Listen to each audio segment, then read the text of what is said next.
Hello guys, thank you so much for watching my videos and coming back. In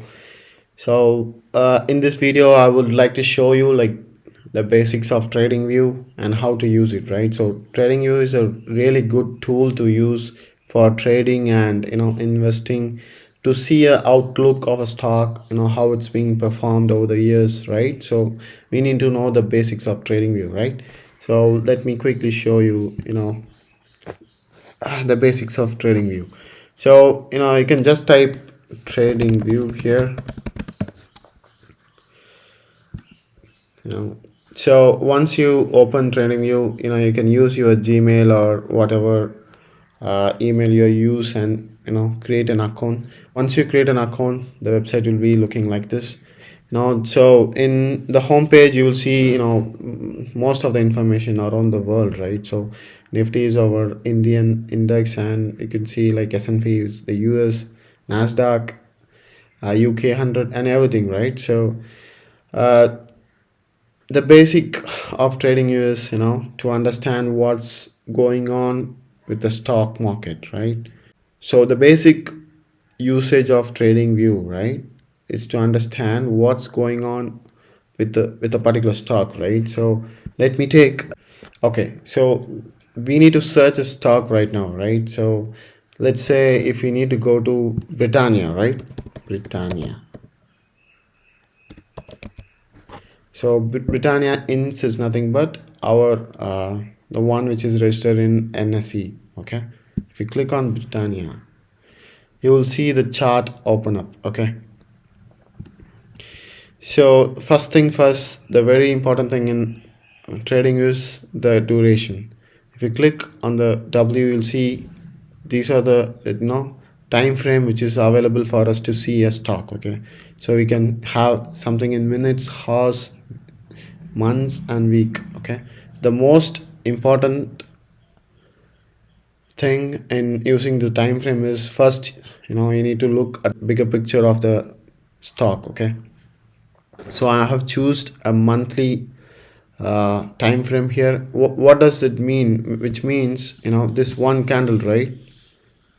This one candle is a monthly duration where the price has moved within itself. Okay, let me show you another example. Okay, so this candle here, right, it's the price was 1460 and 1700. So in this candle I can understand so in the month of August I could see the price has ranged between 1464 to 1729. So that's how a candle can be understood.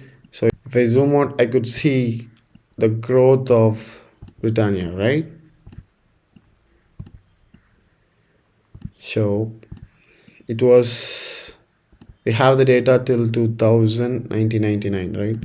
So what do we see here? Back in 1999, right, it was opened around 163. So let me quickly draw a line here, like a simple line. Okay, so this is the range high back in 1999, right? So we could see it was till 2005. It's 5 years it was trading around 40, right? 47, 48, 70, and it was back to the range high, and we could see a deviation, and it was back under another try to the range high, another deviation back under, and we could see price consolidated around for 1 year in this range, around the range high of 1999 for around several months, and finally it broke out, another clear retest, and then what you could see the rise of Britannia, right? You could see no downtrend, nothing.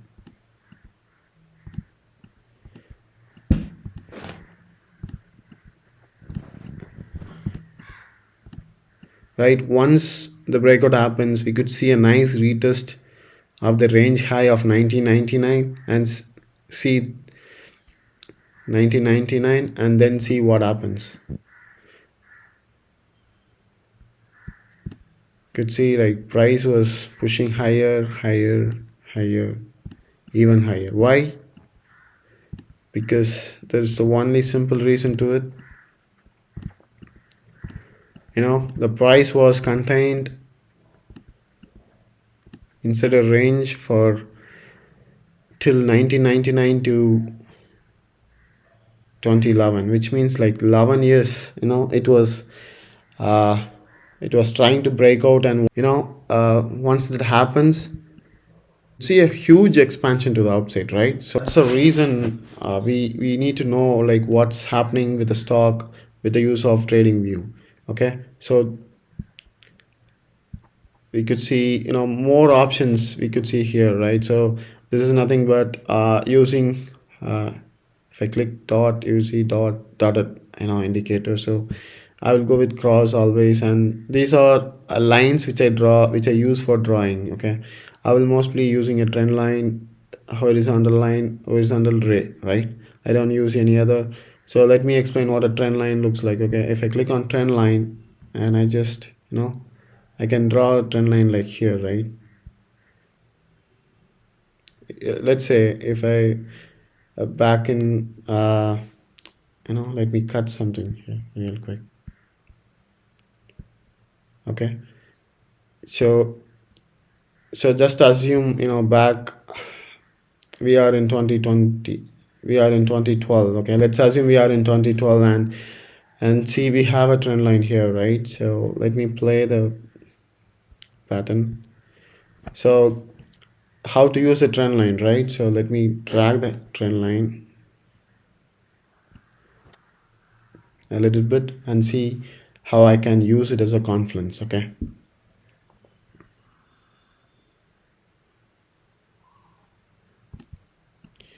I can maybe increase the speed. Okay, right here, right? So let's assume I have bought Britannia around 222, right? I have a trend line confluence here. So once price approaches my target, right, that if it's touching the trend line, which means there is a resistance. Okay, there will be more people who will step in and take profit. So if I brought Britannia around 222, and I might take profits around 292. Okay, so that's how. Let's see what happens henceforth. Could see, right, most people are taking profits, and you could see the price coming back down, right?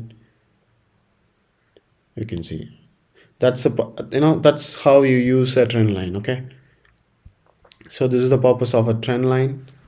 Let me remove the lines. Okay, then what do I have? I could see this is nothing but the one which I drawn earlier, right? So which is very useful to draw a lines, so that we can understand what's a price are doing on a particular range. Okay, so and we have a fib tool. These are fib tool. Fib tool is nothing but, let me draw it. So this is the flip tool. So this is to identify the ranges. You can see, right, why price reacted over here.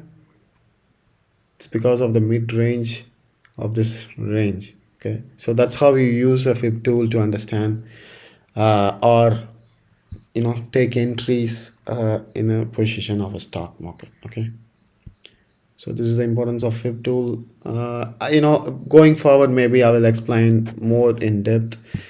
These options can be used as a text. For example, if you need to write something like I'll go with white 1999 open.